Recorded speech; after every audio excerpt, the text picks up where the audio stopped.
We zijn hier bij Stanley Meyer, nu buiten zijn garage. En we hebben net zijn water-powered auto naar buiten gereden. Waar er nu wat over gediscussieerd wordt. En er zijn dingen aan gewijzigd en zo. Dus ik kan op het moment dus wel helemaal bekijken.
Can you zoom in back in here?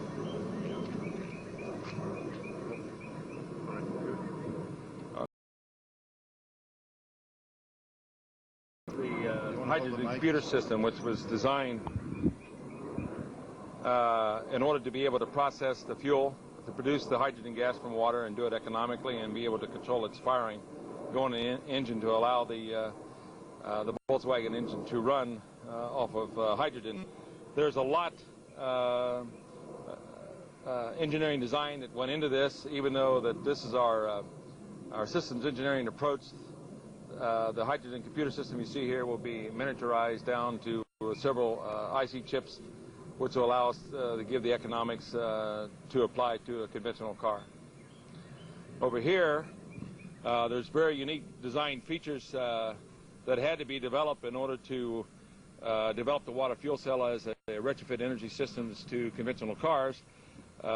We had to go ahead and develop the laser, what we call the laser distributor, as you see right here, which is put between the conventional rotor cap and that of the rotor assembly. And primarily what this does, this sets up the electronic signals that goes back and triggers the computer system in order to allow the car to run successfully on hydrogen.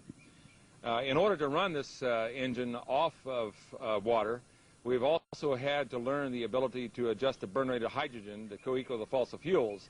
We did this by simply now pulling off a portion of the exhaust gas that's coming from the engine, as you see through this tube here, that's going through this electronic regulator that's hooked up to the hydrogen computer. And basically what's happening is that as the ambient air is going into the engine and going through the burning process, it produces the non-combustible gases that retards the speed by which the oxygen atom unites to hydrogen and bring on gas ignition.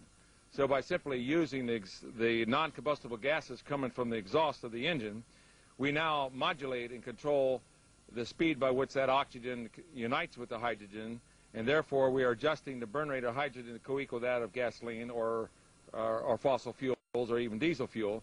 And that gave us the #1 retrofit capabilities of retrofitting the water fuel cell technology to an existing engine. And we do this electronically. The unit that you see right here, we call this a gas processor. And basically what we're doing is we're ionizing the ambient air gases that is now going into the process. And this allows us to trigger and use the hydrogen fracturing technology and tapping into a higher energy yield coming from the hydrogen. The unit you see right here, this is referred to as a resonant cavity. Water is now fed into the resonant cavity through this water tank, and as such, we now expose the water to a very high intense pulse voltage field and restrict the amps, and therefore the electrical polarization process now allows us to release the hydrogen economically from water. And by attenuating the voltage field, the amplitude of the voltage field, we now can control the rate of the production of the hydrogen gas on demand. So this is what's referred to as a constant demand generator. We also now extend or allow the voltage amplitude to increase even to a higher level and allow the water atoms to go into an ionization state, which gives us the ability even to produce a higher energy yield by producing more hydrogen gas on demand. So the fuel now coming from the water through the electrical polarization process going into resonance meaning that we're actually tuning into the dielectric properties of water, and it allows us to reduce amps down, flow down to a minimum, and allow voltage to take over that disassociates the water molecule on demand. And those fuel gases are now coming through this electronic injector system as you see here. So basically we're now feeding the ionized air from the gas processor. We're now also taking the water fuel gases that are now coming from ordinary water. We are now mixing it with the non-combustible gases and the ambient air gases and regulating those control of the fluid mediums or for fluid mediums. And as a result, now we can tune in and allow this engine to run off of natural water. This system's approach, this particular unit here is referred to as the VIC, or the voltage intensified circuit technology. This is being miniaturized down to a very small, lightweight system. This is demonstrated in our systems engineering approach on the technology that we can apply it to other applications, not only in the transportation area but also in industrial applications. So it's paramount that we would demonstrate and have the technology solved for design engineering, retrofitting to existing energy consuming devices, whether it's being run in an internal combustion engine or a diesel engine or hook it to an industrial process. So all of these design interfacing technology is now being solved. We are in the latter stages of what we call the pre-engineering system, which will now allow us to miniaturize the technology once we're completed on the design applications and take it into mass production. I'll give you a classical example of this. We've also developed from this technology which we call the water fuel cell injector. And basically, this injector now is a miniaturized water fuel cell or miniaturized resonant cavity. And this technology now allows us to simply replace, we can bypass this part of the system's approach and now simply replace the spark plug with the water fuel cell injector. And as a result now, we can run the water up to the injector, which is now being processed and being exposed to a very high pulse voltage frequency. And as a result, as the water fuel is going into the system, then the explosion takes place inside the cylinder. Therefore, it makes this an extremely fail-safe, operable system. The cord that you see here is strictly hooks up to a very high intensity voltage pulse, and we restrict the amps to cause the electrical polarization process, which in turn the voltage amplitude now takes it and goes in the ionization state to perform the hydrogen fracturing technology. And then in turn the high pulse voltage frequency now allows the ignition of the gases. So therefore we do this electronically. And so this technology has taken us down to the water fuel cell water fuel injector as you see here today, which gives us a very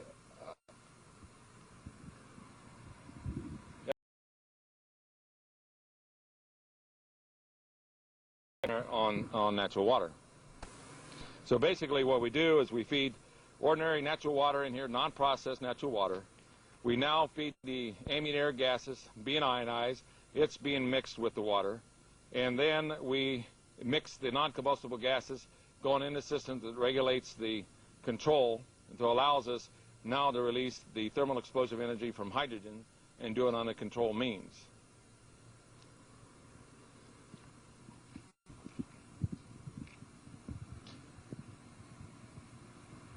Further development on on the technology, centered around also the development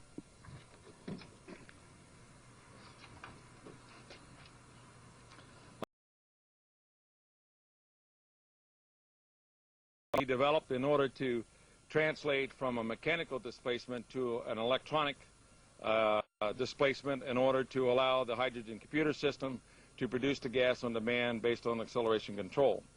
So what you're really seeing with the water fuel cell as it is today is that we have a full system engineering approach allowing us now to use water as a main fuel source to be able to run a conventional engine and run it on water and do it and equal or supersede the performance of a car running on gasoline and diesel fuel. Many people do not realize that when you run a car or truck on either gasoline or diesel fuel, you're actually running it on hydrogen. And all we're doing is using the hydrogen from water. And under the National Bureau of Standards figures shows that when you use water, the energy release is roughly 2.5 times more powerful than that of gasoline. So water is a very powerful fuel. And all you needed to do was solve the answers of, number one, producing the hydrogen economically, controlling it on demand, being able to adjust the burn rate of hydrogen and gas to co-equal the fossil fuels, and the third one was to be able to transport it without spark ignition.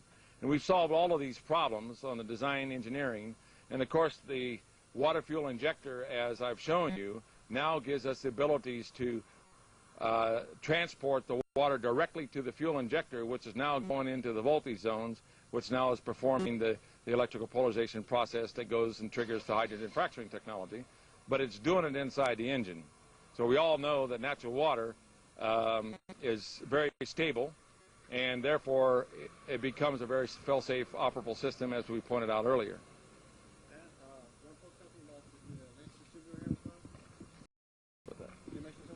Yeah, yeah. So in a system engineering approach, in mass production, it looks like we can translate and reduce the systems approach down to a unit that costs roughly $1,500 per vehicle. For trucks, it will be slightly larger than that, below $5,000. It looks like we'll be able to reach the economics to it and use an ordinary natural water. You add nothing to the water. You don't process the water in any way. Now here's another feature to the system that everybody asks me about, is what happens to the water in the wintertime? Does it freeze up? Well, part of our technology was in the areas of development what we call a steam resonator. Now, since the unlike atoms take on opposite electrical charges, we simply use another part of our technology to restrict the Amps-Law voltage to take over, and therefore we agitate the water molecules, which in turn generates kinetic energy, which in turn heats the water. Now, this is phenomenal in the fact we consume very little electrical energy in order to heat the water. So there are very far-ranging advantages and features to the technology, ranging even in the areas that we now have a way of using voltage and by switching off amp flow and dealing with the environmental control areas. We're developing the technology in the areas of desalination of salt water. Whenever you have a free and abundant energy source like water, it's only limited to the imagination to put it to work. This technology is very applicable to desalination of the salt water, handling of toxic waste chemicals by high pulse voltage frequency and restrict the amps. We now can separate the molecular structure of toxic chemicals and render them useless and safe. It also takes us to the technology of combining unlike atoms that heretofore was not possible under the natural state of covalent link-up. This led us to the development of the EPG electrical generator technology, where we're able to manufacture a magnetized gas that exists at room temperature and enhance the electromagnetic field without increasing mass. So our technology since the time of the era of embargo has been very far-reaching to give us a comprehensive energy source that we literally can use anywhere into the economies and move in a bilateral movement throughout the economies of the world to bring an energy source in. And as I pointed out earlier, the pending energy crisis that's will confront us very quickly. We literally have the ability now of systems engineering it to mass production very, very quickly, and hopefully be able to stem off this imminent energy crisis that is now occurring. A lot of people are not aware of that Kuwait produces or manufactures the majority of aviation fuel for the world, and it's anticipated, as pointed out earlier, that it's possible as much as 20% drop in aviation fuel may occur within 6 to 8 months. If that happens, then the dominoes effect will occur, and will start to trigger an energy shortage throughout the world. The same conditions that happen in the United States is also occurring in the Arab fields, where the natural pressure in the existing oil fields are dropping. The only difference between the U.S. and the Arab fields is their pressure is dropping 3 times faster than occurred in the United States. You just can't keep pulling the oil out of the ground and expect it's going to be there forever. The hourglass effect is occurring at a more faster rate now on nuclear power plants. China's opened the doors to Western technology. 25% of the population of the world wants the same goods and services that you and I have been enjoying, and that the industrial base cannot be maintained or expand without the supply and utilization of energy, of which we have very little fossil fuel left. So it's imperative that we develop a technology that we can move very quickly, and of course water was the answer to it, because water is a very free and abundant energy source. And so this technology has led us to the abilities of harnessing and using the water in this particular way, which we call the water fuel cell technology.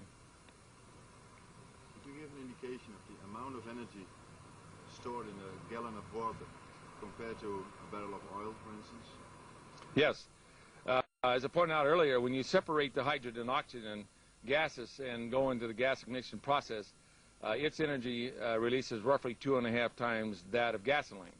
Now note, the reference is not 2.5 times that of fingernail polish, it's 2.5 times that of gasoline. But in the hydrogen fracturing technology, we have developed a technology, as the Lord has shown me, that by igniting the hydrogen and oxygen gases and setting up a condition by which the water molecule is prevented to form, then we now can tap into a very higher energy yield. And as a result of this, the hydrogen fracturing technology shows that we can release energy up to beyond 2.5 million barrels of oil per gallon of water and do it safely.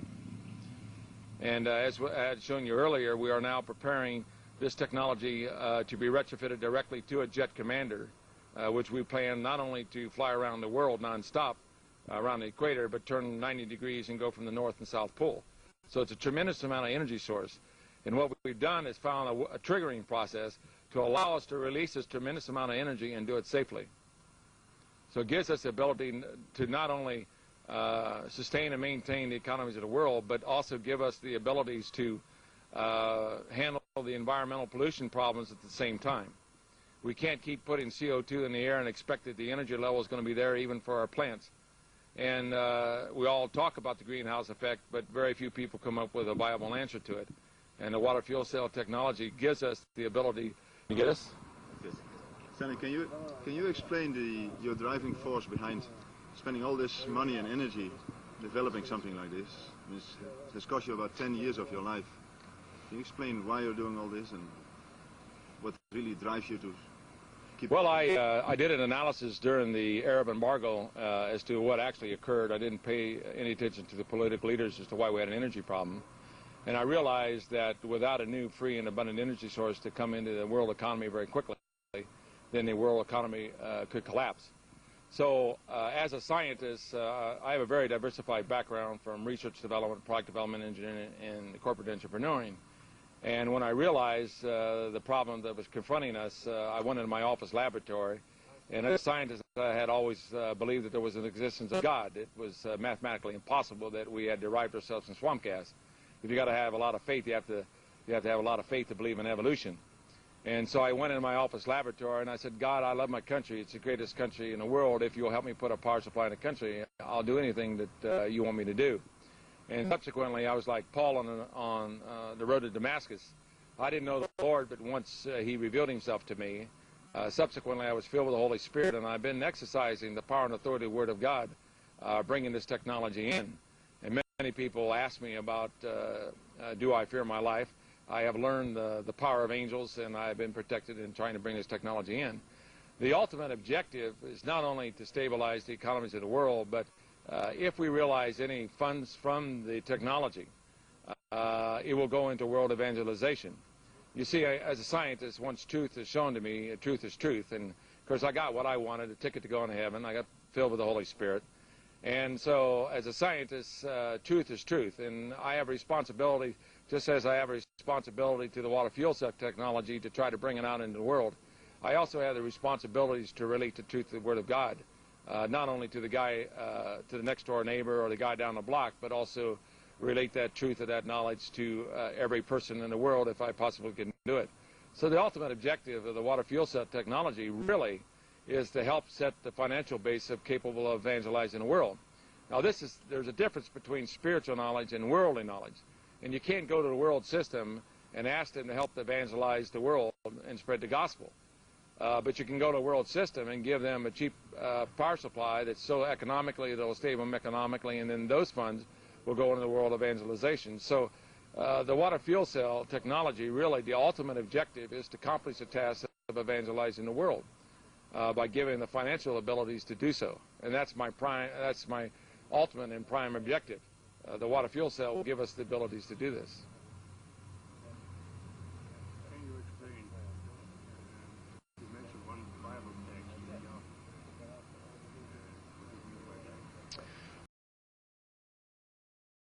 text, Verse 22 and 23. And this is where the Lord is talking to Job, and he asks Job this question. He says, have you considered the treasures of snow, or have you considered the treasures of hell, which I have reserved against the time of trouble, against battle and war? Now, the interpretation of the scriptures are as follows. Is not snow the most beautiful part about water? That no one snowflake looks exactly the same as that of another? The treasures of snow is the characteristic and knowledge of water.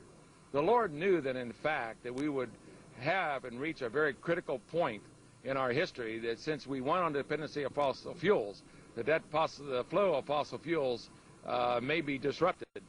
And as a result, the Lord specified that this knowledge of water would come out of time of great trouble. But he also specified that the knowledge would come out prior to two events. Okay, so now that you've heard how the thing functions, you explained your background, why you're working on this thing. What do you think of possible applications, and where do you think this device can be applied, in what scale, and what's the amount of energy we can get out of it? Like you talked before about converting cars, commercial airplanes. Is there any other application you think of? Oh yes, not only is this technology applicable for all modes of transportation, but it also has application in industrial processes. During the Arab embargo, I was called in a meeting in Columbus, Ohio with the industrial leaders, and Columbia Gas System informed us that our gas was being cut off 100%. What actually were telling us that we were going out of business. And I saw some of the most richest and most powerful industrial leaders of the state popping pills, and I thought they were going to have heart attacks. Because basically, without energy, you can't make a product. If you can't make a product, you can't make profit. If you can't make profits, you cannot pay your bills. So the result, the bigger you are, the harder you fall, the faster that you would go into economic bankruptcy. So it was imperative that this technology not only be developed for the transportation areas, but also to apply to industrial applications, to be able to give energy. The technology and hydrogen fracturing technology that gave us the abilities to go in and to protect the military integrity of the Western world. So this technology is applicable not only in those areas, but for example, during the Arab embargo, our Navy task force did not have the fuel. And so as we have the abilities now to go on the maritime applications, literally run the ships off of water as a main fuel source, and at the same time using the application is cleaning up our environment and preventing from the CO2 and the contaminants that go in the air. So we can move this technology bilateral in every aspect of the economy and do it very, very quickly. And so that leads us now into the fact that we have been developing this technology for mass production.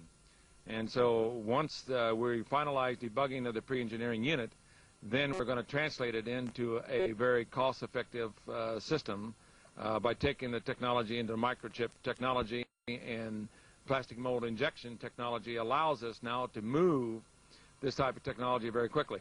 Matter of fact, one master mold set can produce over 11,000 units every 24 hours. That gives us abilities now to move in a bilateral movement, but to get the energy source throughout the entire world quickly, if the oil is shut off to us, either by war or by some other methods. A lot of people do not realize Saddam has the viral germ through genetic restructuring, that if he uses it, it lives off the bacteria of air and water and even of oil, and if he uses this, it's possibly that the oil could be contaminated very quickly. And if that is so, then every country in the world would be faced of shutting off the flow of oil to each of their countries. Now, without the supply of fossil fuels, within 180 to 240 days thereafter, about 1.5 billion people would be facing starvation very, very quickly because we need that flow of energy in order to maintain the industrial bases of the world. So we've designed the technology to be very flexible to use every segment of the economy and do it very quickly. So we're all in the same boat. And what we're doing is illustrating that, yes, the technology is viable. Here we do have a viable technology that we now can use water as a fuel source because water is a very free and abundant fuel source. But it's going to take you and I and the guy down the street and the people in each country to bring this technology into the marketplace to stabilize their countries. And so as a result, we are developed it under the KISS method, keep it simple, stupid, to comply with the law of economics that the guy who comes up with the cheapest way is going to win out. So by decentralizing the mass production of the system and the fabrication of the system and decentralize the installation of the system, then we should be able to move in a bilateral movement throughout all the countries of the world to get this type of technology into their countries to stabilize their economic base. If the oil is cut off by these means, or it simply is being cut off by a lack of supply of oil that's now showing. It's the same natural pressure that dropped in the airfields, as I pointed out a little earlier, is also occurring in the North Sea. The North Sea pressure has dropped by 1/3. So we all need the energy, and so therefore I feel that it's going to take the people of the world to come together and the leaders of each country to come together in one accord in order to allow this type of technology to go on to stabilize their economic basis in each respective country. Do you have any time scale for mass production set up yet?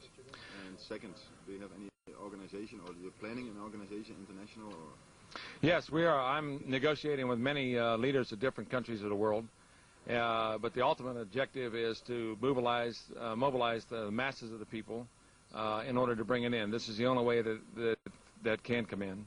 And so as we finalize our debugging of the system and take it into mass production areas, we can do this by simply turning the technology over to many, many fabricators and people who have certain skills in the machining areas or mass production areas that will allow this type of technology to be produced very quickly.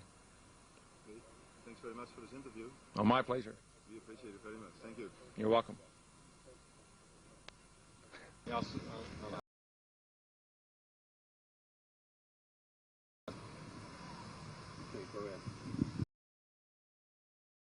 Size of a conversion kit for a car, for instance.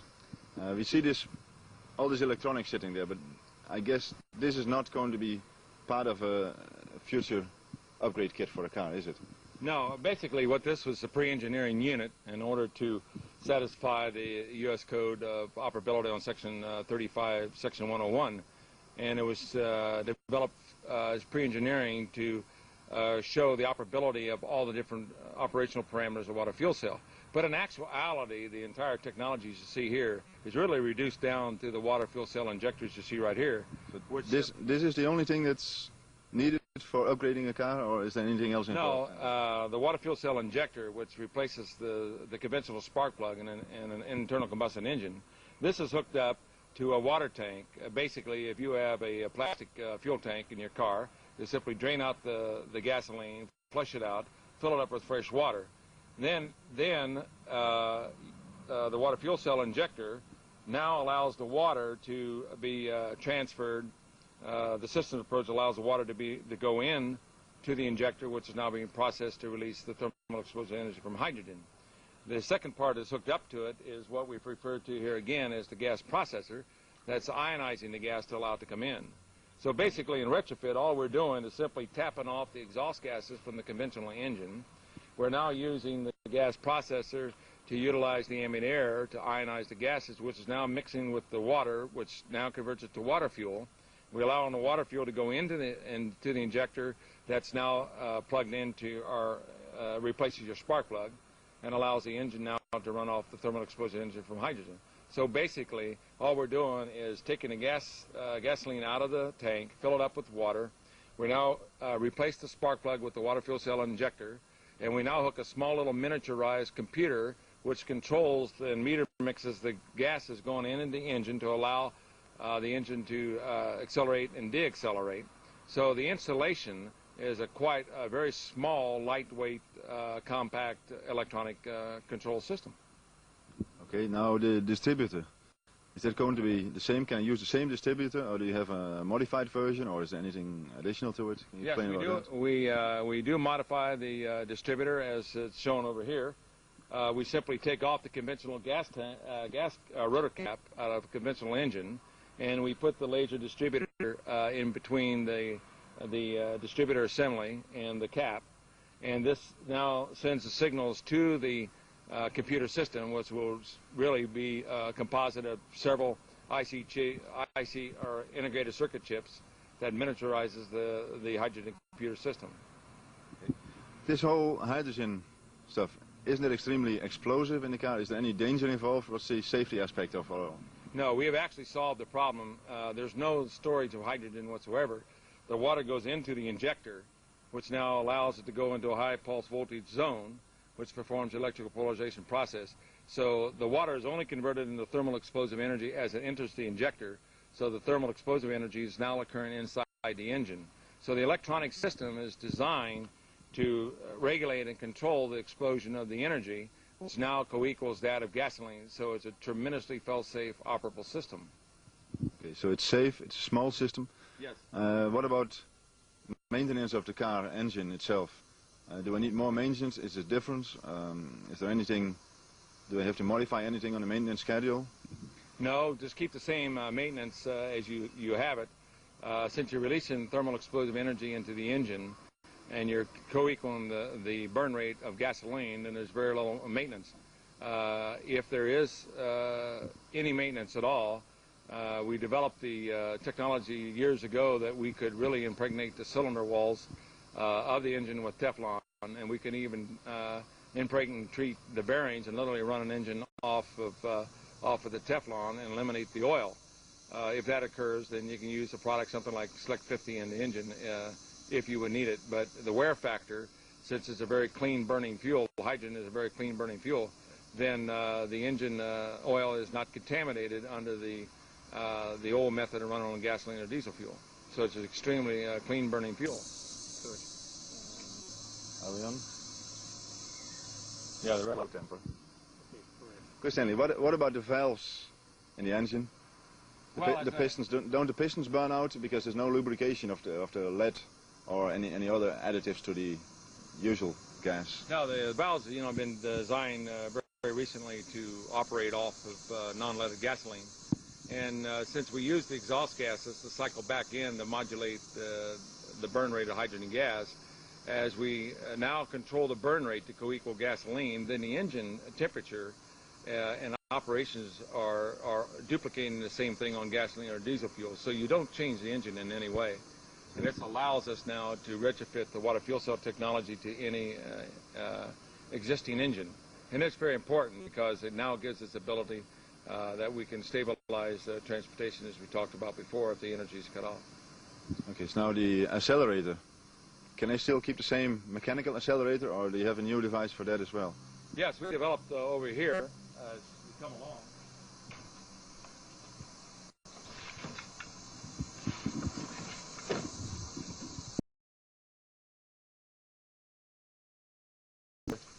That simply is attached to the accelerator pedal, and it as you press the pedal down, the gas pedal down, it displaces the mechanical displacement into electrical impulses, which now is fed into the micro-miniaturized computer electronics. So this gives us the abilities now to control the acceleration. This type of technology has given us the abilities to equal or supersede the performance of acceleration and deacceleration on conventional cars that's running on gasoline or diesel fuel. So the hydrogen, being 2.5 times more powerful than gasoline, gives us a tremendous amount of performance over the prior state of the art. It runs very smoothly, and it has a very unusual sensation. Generally, when you're running a car on gasoline, you have this kind of a pause. But when you're running on hydrogen, the way we're doing it, it's a constant acceleration. So it's a extremely very fast responding fuel source that's coming from water.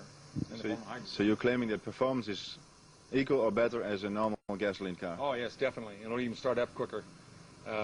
In the wintertime, you're dealing with a liquid gasoline or liquid diesel fuel, and you have problems in starting. In cold weather, you don't freeze gas atoms, and so by converting the water into instant energy, gives us the ability to start the engine very, very quickly.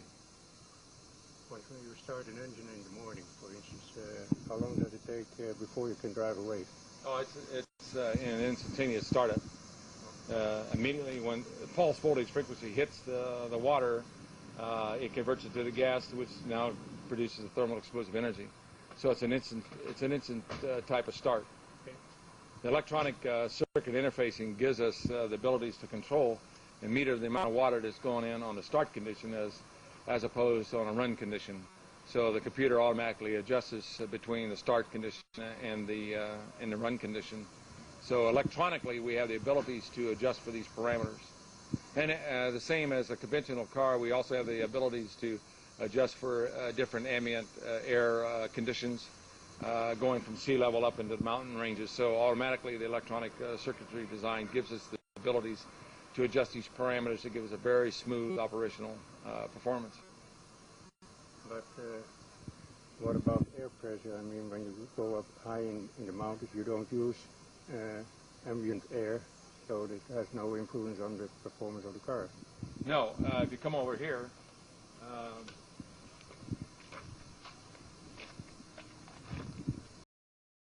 a device is a metal bellows, which now allows to control the amount of ambient air going into the engine of the car. And this automatically allows us to regulate the ambient air pressures going from sea level up into the mountain areas. So electronically, these solenoids you see here has sensors that automatically senses the amount of ambient air pressures, and they're automatically electronically adjusted to compensate it for difference of air pressure. So this allows us now to give us tremendous good performance going from sea level right on up into the high mountain regions.